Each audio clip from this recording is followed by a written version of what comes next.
It's a 400-year-old Japanese art form. That's basically a one-man TV show, if you really think about it. No props, no costume changes, just one person, man. Right? It sounds interesting, right? It sounds crazy, right? But there's a manga about it, actually. It's probably the most underrated thing you'll see this year. And the animated manga in question is Akane Bashi. One of Shonen Jump's premier titles. Been put around like coming out weekly for the last 3 or 4 years now.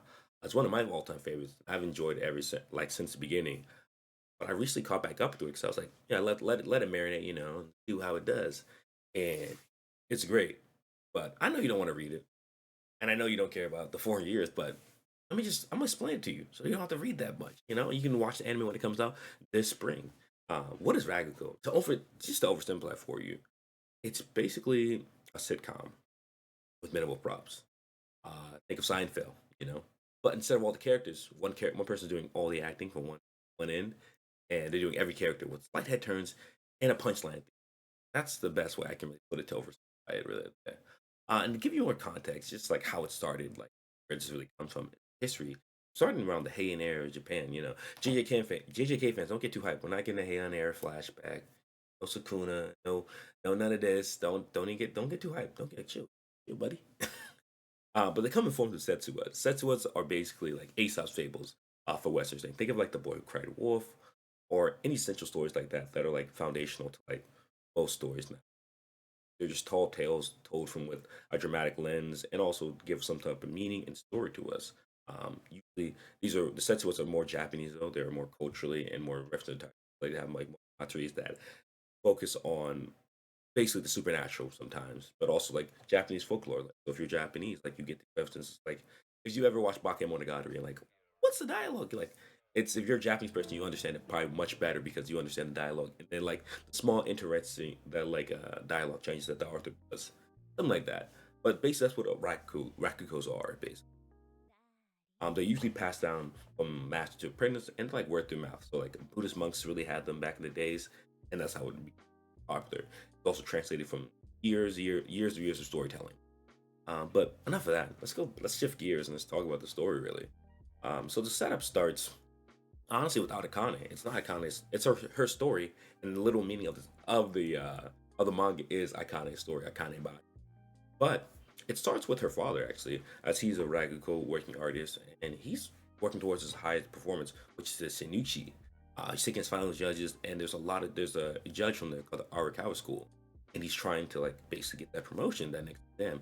Very rigorous exam because it requires you performing, but also performing to such a high level that is you'd be basically a damn near master really at that point.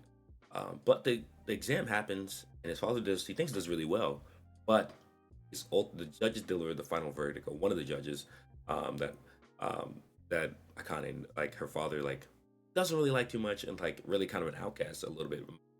But he's one of the strongest performers. He delivers a crushing verdict, really destroys him, and says his radical is simply not good enough. Just like that, he is destroyed because he spent most of his life, adult life, towards it, and really achieved a lot and a lot of friends and community from it. But that was the last chapter. That's how much he could take. He walks away from the art forever. And then this moment breaks him, but hey, Naix Akane inspires her to do other what he couldn't finish. And she decides to take his place and like prove him wrong, really. That's like the crux of the story, and that's a past one. That's what I would even compare it to like something like a sports manga. Like the sports is like usually a backdrop, but for Akane Bashi, it's kind of alive and well. You see that like there's traditionalists who want to preserve every detail of art and it was, and you have a new generation pushing for the future. The tension between the old and new gives the series like a real sense of depth. But also, Ratco performances themselves have a lot of like emphasis. Like there are some panels in the manga that really kind of jump out. Like you're a viewer, like you're reading it, but like you see it. And I hope the anime does a really good job of like illustrating what those really do. Like there's a scene later on in the manga, like probably like season three of it, that like I was like stuck like, oh my god, like what am I watching? This is the performance, dude. Like it really transports you, like even within the writing. So the sound designs, like how they use their dialects, like it's all very important to it. But underneath it all, like the story happens to be about well, a couple things really. Like what happens when you think that you love the most tells you you're not good enough. I think a lot of people can relate with that in life, like being told you're not good at like a certain sport or a certain job or something.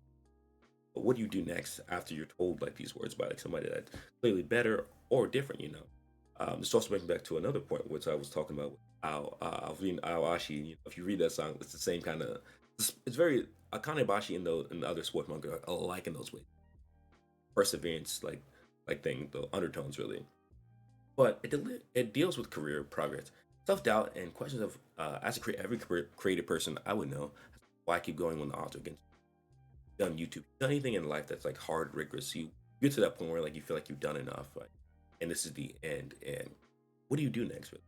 Really shapes your decision how you make like YouTube like this for so 3 or 4 years. Like it was not showing progress or question yourself.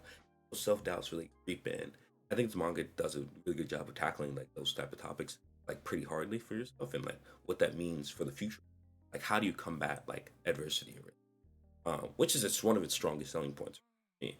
I mean, then there's of course I talked about the art, but the mangaka Yuki Saguna writes a story, and he has a artist Takumi Moe. They are in their own right. If you read anything from these two, one person's like done like a same amount of Shonen Jump artists, really.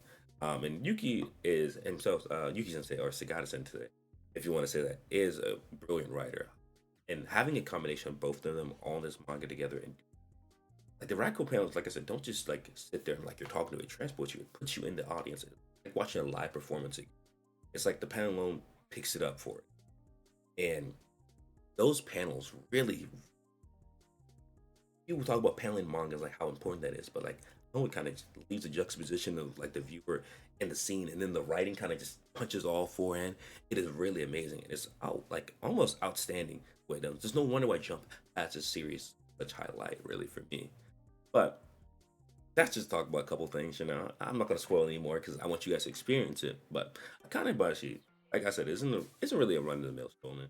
It kind of gives you like it kind of gives that unclear, vague motivation that you feel like you see, or it doesn't really give that unclear motivation that you see in like other shonen. It provides really a cultural lens, like a 400-year-old Japanese art, without giving the time, and it gives you like time to adjust as the internet's evolving, as people are on the go, everything fast. Like Kanebashi requires you to like sit down and like digest. Like, you like art? Like, how does that really mean? It gives you ideas to question, really. I think the most important part of art, in any art, is to have the ability to question and talk about it, to discuss. Like Kanemachi, in its own story, people discuss it, but also in the larger world, I feel like it is giving that ability to discuss art again. Why it tries to engage the reader, why you should care about this, why the old art is there, why the new generation wants to use it and express it to the core, why they want to morph it, and it's about believing yourself truly and understanding the broader world around you, really. I think it's a more monumental achievement that they've gotten this far, and I want to see how it ends. Really, I don't know when it's going to end, but it's definitely given like some flashbacks and some scenes. But I'm not going to spoil the entire plot for you, like how it works. But hey, if you like this video, like subscribe. But also, if you want to see more of this kind of stuff, let me know. And also check out Kanemachi, please. I'm begging you. You're gonna like it, really. If you liked anything sports centric, those type of mangas like where like any shonen where they're like fighting against the odds, like really testing their ability to challenge, and some of these battles, they have battles in this manga too that are like Rakugo battles, and they're absolutely insane, really. You like season one has a really good performance that, hey, if you're a manga only fan, you'll like that one.